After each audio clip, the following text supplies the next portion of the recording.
Bonjour à tous et bienvenue dans cette démonstration de Mataio Bank Suite, module sécurité. Avant de commencer, je vous propose de récapituler brièvement ensemble le fonctionnement du module sécurité. Le module sécurité vous prémunit contre la fraude en effectuant d'une part la validation continue de vos référentiels tiers et d'autre part le contrôle systématique et automatique de vos campagnes de règlement. Concernant le contrôle continu de vos référentiels tiers, la solution Mataio est interfacée avec vos outils de gestion, c'est-à-dire votre ERP, votre comptabilité, etc. et va récupérer toute création ou modification de tiers ou de coordonnées bancaires. Ces données vont être stockées dans un référentiel tiers temporaire en attente de validation et vont déclencher un workflow de validation. Une partie de ce workflow de validation est automatisée et passe par l'interrogation de listes externes. Ces listes externes sont de trois types. D'une part, nous allons vérifier la compliance avec des listes comme OFAC ou EU pour vérifier par exemple que le tiers ne soit pas sous embargo. D'autre part, on a des listes informatives comme Open Corporate, INSEE ou VIES qui vont nous permettre de retrouver éventuellement la société et donc de donner son statut, de dire oui, cette société existe, elle est bien en activité, par exemple le numéro de TVA associé est correct. Et enfin, et c'est le nerf de la guerre, nous sommes associés à des dispositifs externes comme CEPA-Mail Diamond ou SCSID qui, eux, vont valider le couple, c'est-à-dire le numéro de compte et la société et vérifier que les deux vont bien ensemble. Puisque, en matière de lutte contre la fraude, le nerf de la guerre se situe là. Le fraudeur, lui, va usurper l'identité d'un de vos fournisseurs, donc d'une société totalement valide en activité. Le fraudeur va vous donner un numéro de compte totalement valide, parce qu'il compte bien récupérer votre argent. Et donc, le nerf de la guerre pour se prémunir de la fraude, c'est bien de pouvoir rapprocher les deux. Le dispositif CEPA-Mail nous rend ce service en France, le dispositif SCSID nous rend ce service en France et à l'étranger. Si un tel dispositif nous donne un résultat valide, nous pouvons automatiquement valider la coordonnée bancaire modifiée ou créée et la faire rentrer dans le référentiel tiers sûr de Mataio. Si ce n'est pas le cas, eh bien cette coordonnée bancaire va faire l'objet d'un workflow de validation manuel. On va le voir tout à l'heure dans la partie démonstration. Une fois constitué ce référentiel tiers sécurisé dans Mataio, Mataio va pouvoir servir de filtre pour vérifier l'ensemble de vos campagnes de règlement. Sitôt qu'un fichier de règlement est produit par vos outils de gestion, par exemple votre paye ou votre ERP, Mataio va le récupérer automatiquement sur le réseau, va l'ouvrir parce qu'il sait interpréter tous les formats bancaires, va récupérer les comptes bancaires payés, va vérifier que ces comptes fassent bien partie du référentiel tiers sûr et aient bien fait l'objet d'une validation. Si c'est le cas, Mataio continue à automatiser votre chaîne de règlement en déposant tout seul et automatiquement le fichier de règlement dans la communication ou la signature bancaire. Si une anomalie est détectée, Mataio envoie le fichier en quarantaine. Il vous envoie un email vous faisant état du blocage du fichier et là, vous aurez plusieurs choix, soit attendre une validation, soit exclure du fichier les ordres qui posent problème. Dans ce cas, Mataio recalcule une remise totalement valide avec les ordres valides et fait suivre cette remise à la communication ou signature. Sans plus tarder, passons à la partie démonstration. Mataio est fourni en français ou en anglais et s'utilise au travers d'une interface web.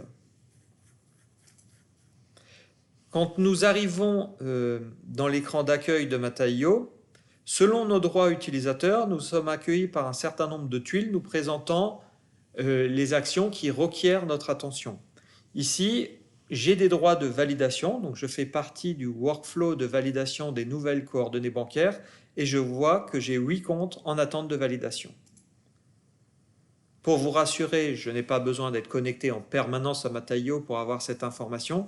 Je peux également demander à être notifié par email quand j'ai des nouveaux comptes à valider. Dans l'interface qui existe entre Mataio et vos outils de gestion, nous pouvons catégoriser les informations tiers au moment de leur importation. Un même utilisateur ou un utilisateur peut avoir accès à l'une ou à plusieurs de ces catégories. Ainsi, nous allons pouvoir répartir la charge restante de validation manuelle entre plusieurs utilisateurs.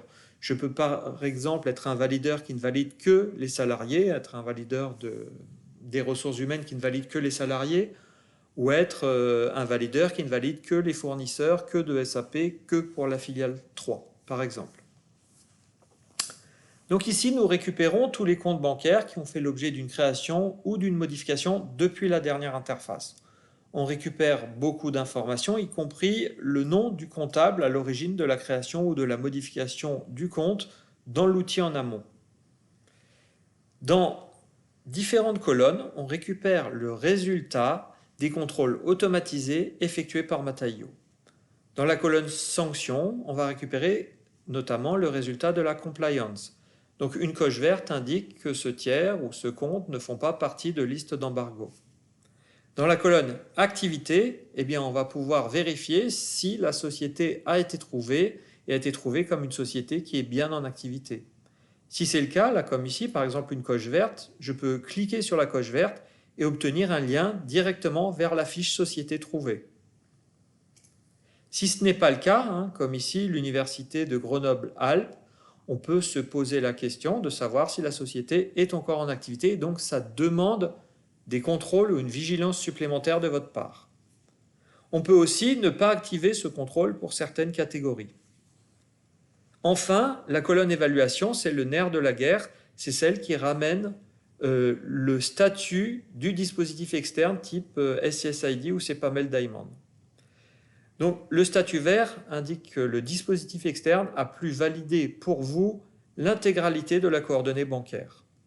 Si on a un statut vert, on peut cliquer dessus d'ailleurs pour obtenir ce résultat. Donc ici, on voit que cette validation a été obtenue par une requête CPAML Diamond. Donc c'est une validation de niveau bancaire. On a envoyé le sirène de la société, l'IBAN, et la banque nous a répondu que les deux existent et sont bien associés. Dans un tel cas, on aurait pu choisir de ne pas soumettre à validation manuelle ces coordonnées et de les valider automatiquement dans le référentiel tiers Mataio. Mais on peut également faire le choix, comme c'est le cas ici, de les voir quand même, de les soumettre à une validation manuelle, parce que certains valideurs, par exemple, dans certains groupes, veulent être avertis de chaque création ou modification de tiers dans les outils de gestion. Ensuite, nous pouvons avoir d'autres statuts, par exemple un statut rouge. Donc ici, si je clique sur le statut rouge, je vois que ce n'est pas CPAML Diamond, c'est SCSID qui nous a répondu. Et il nous a répondu rouge, c'est-à-dire incorrect, parce que le statut de la société clôturé. Ça fait un petit peu écho justement au fait que nous n'ayons pas trouvé cette société comme étant en activité. Donc là, on ne peut pas valider ses coordonnées bancaires. Un statut orange est un statut incertain. Là, ici, il nous a été ramené par SCSID pour une société qui se situait à l'international, d'ailleurs en Angleterre. Et SCSID a obtenu un certain nombre d'informations, mais pas suffisant pour valider le couple. À savoir que, quoi qu'il arrive, SCSID valide déjà la société, c'est-à-dire nous dit si la société est en activité ou non. Si elle n'était pas en activité, on aurait eu un résultat rouge. SCSID est connecté au dispositif SwiftRef et vérifie les numéros de compte dans leur longueur, dans leur formalisme et recalcule des clés IBAN. Donc, s'il y avait une erreur de saisie sur le numéro de compte, le statut aurait été rouge. Un statut orange veut dire la société est correcte, le compte est correct, mais nous n'avons pas eu assez d'informations pour rapprocher l'un de l'autre. Dans un cas comme celui-là, et si vous êtes abonné au dispositif SCSID au travers de Mataio, sachez qu'il nous reste une dernière corde à notre arc, qui est le référencement du fournisseur chez SysID, la demande d'enrôlement. On peut, au travers de SysID, demander au fournisseur de s'enrôler pour que le statut passe de orange à vert. Ou alors, tout simplement, on peut passer dans une validation manuelle, par exemple en envoyant un email à la comptabilité du fournisseur pour qu'il nous valide cette coordonnée bancaire ou en demandant un contre-appel téléphonique qui nous permettrait ensuite d'effectuer cette validation manuellement. L'acte de validation est assez simple, vous sélectionnez les différents comptes et vous avez juste à appuyer sur le pouce vers le haut pour valider. Un dernier statut d'ailleurs dont je ne vous ai pas parlé, c'est le statut clé, qui veut dire qu'il manque l'identifiant société.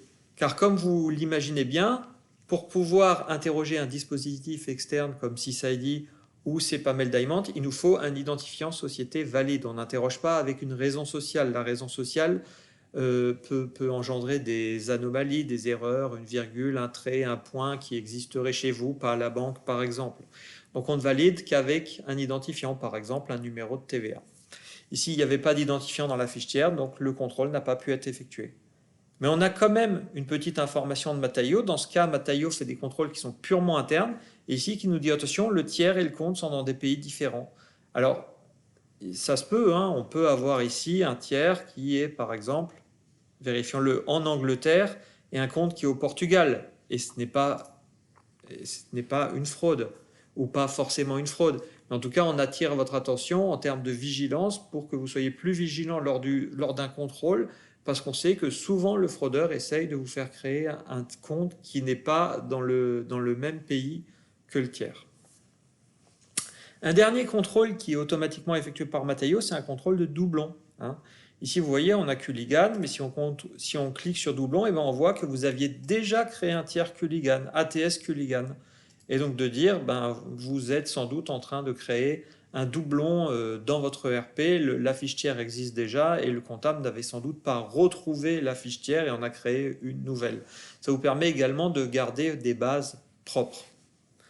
Au moment de la validation, hein, même sur un compte valide, on peut apporter des commentaires supplémentaires ou des pièces jointes, par exemple un RIB certifié.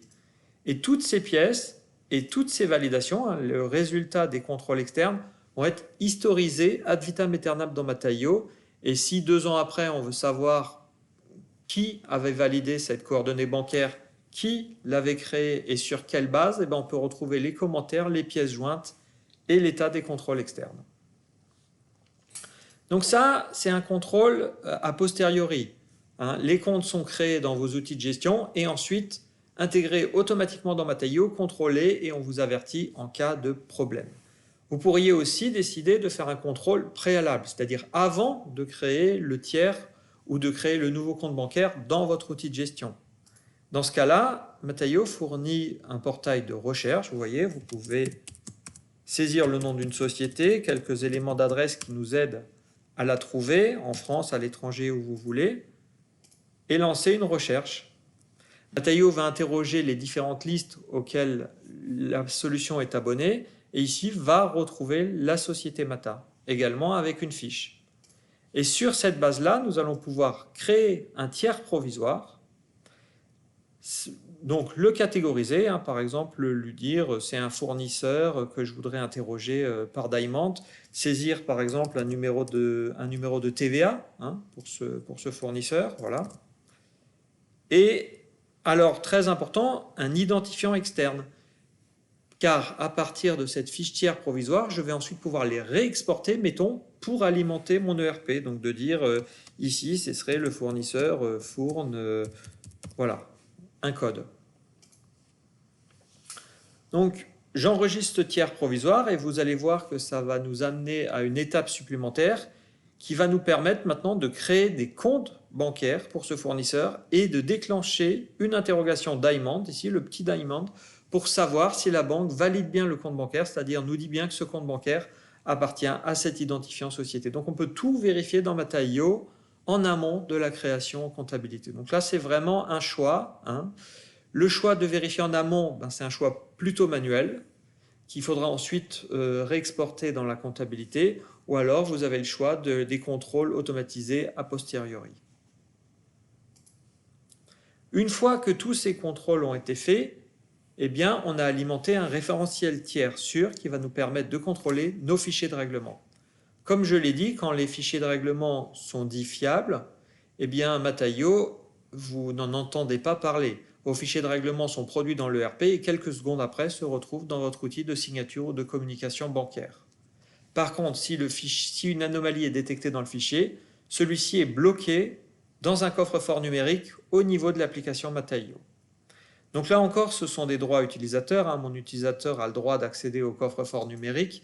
Ce sont des droits qu'on donne à un utilisateur, y compris des droits sur les actions qui peuvent être effectuées dans ce coffre-fort numérique.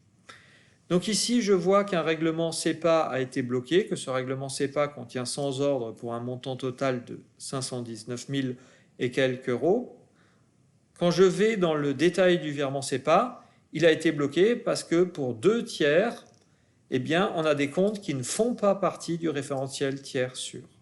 Donc il y a 2 choix, soit ces comptes n'ont pas encore été validés, donc ils vont l'être très prochainement par un dispositif, par exemple SEPA Mail Diamond. Il faut savoir que les dispositifs externes donnent des réponses en 10 à 20 secondes habituellement, donc la réponse de validation est très rapide. Ou alors, ces comptes-là posent vraiment problème, peuvent être des fraudes par exemple, et dans ce cas-là, on peut choisir d'exclure les ordres du fichier. Et la remise de 98 ordres valides va être reconstituée et va suivre sa route automatiquement dans la communication et signature bancaire. Pour aller plus loin, les ordres ainsi exclus vont faire l'objet d'une notification email qui va être envoyée au service comptabilité pour dire attention, dans cette remise de paiement, ces 2 ordres-là n'ont pas été payés. Et bien sûr, on va également pouvoir retrouver ces ordres supprimés dans une interface spécifique afin de pouvoir consulter sur une période tous les ordres qui ont été supprimés, de quel fichier. C'est également une interface sur laquelle on peut donner des droits au service comptabilité pour le délettrage des ordres en comptabilité. Tout ça, c'est conservé. Voilà. Alors, tout ce que je viens de vous présenter, ce sont les contrôles de base effectués par Mataio Sécurité. On peut ajouter un niveau de contrôle supplémentaire qu'on appelle plus. Ce niveau de contrôle supplémentaire consiste à faire plus de contrôles dans vos fichiers de règlement, c'est-à-dire ne pas s'intéresser uniquement au contrôle de la coordonnée bancaire payée, mais d'aller émettre des scénarios de contrôle supplémentaires. Ces scénarios, on peut en créer autant qu'on veut. Ces scénarios sont attribués au fichier. Donc, par exemple, on a un scénario pour le fichier de paye, un scénario pour le fichier de fournisseur qui sort de SAP, par exemple, dans tel dossier. Et ces scénarios sont constitués avec des indicateurs. Mataio dispose de plusieurs indicateurs. Vous n'êtes pas obligé de les utiliser tous. Vous pouvez en utiliser un. Vous pouvez utiliser une combinaison d'indicateurs dans un même scénario. On va voir ensemble quels sont ces indicateurs. Un premier indicateur, c'est le pays de destination des fonds. En liste blanche, en créant une liste de pays autorisés, par exemple ici, l'Allemagne, la France, on peut rajouter l'Italie, etc. Et donc, si l'un des ordres de règlement à l'intérieur de votre fichier de règlement est à destination d'un pays qui ne fait pas partie de cette liste, eh bien ce scénario, selon qu'il soit d'ailleurs bloquant ou informatif, s'il est informatif, ne va déclencher qu'une simple notification email pour dire on a bien déposé ce fichier dans votre signature bancaire, mais attention, vous payez sur tel pays que vous ne payez pas habituellement. Ou bloquant, le fichier va être bloqué dans le coffre-fort numérique, ce qu'on vient de voir juste avant, et va nous dire cet ordre est à destination d'un pays que vous n'avez pas autorisé jusqu'alors. Et là, ça va nécessiter une action de votre part pour débloquer ce règlement. Ou en liste noire, eh bien, tous les pays sont autorisés, et puis là, on dresse la liste des pays dans lesquels on ne souhaite pas payer. On peut avoir l'occurrence de comptes tiers dans une même remise. Par exemple, dans un fichier de salaire, ce n'est pas normal de payer plus de 2 fois la même coordonnée bancaire. Par exemple. Ou dans un fichier fournisseur, si vous faites du regroupement de factures. On peut aussi avoir un scénario avoir un indicateur sur le montant, avoir une limite de montant, par exemple ici, de dire, alors montant cumulé, ça veut dire cumulé sur le même numéro de compte. Si vous éclatez le règlement dans la même remise sur le même numéro de compte, on va pouvoir faire la somme de tout ça et vérifier que la somme ne dépasse pas ce cumul. Et donc de dire, si finalement sur un même numéro de compte, au sein d'une même remise, on va payer plus de 350 000 €, eh bien on va bloquer temporairement le fichier au coffre-fort pour des contrôles internes supplémentaires, par exemple. Sachez que sur les scénarios plus, les fichiers sont bloqués au coffre-fort, mais un utilisateur peut toujours avoir le droit, c'est un droit utilisateur, on peut avoir un administrateur qui choisit de dire le scénario a été contrôlé, maintenant je débloque manuellement les fichiers du coffre-fort.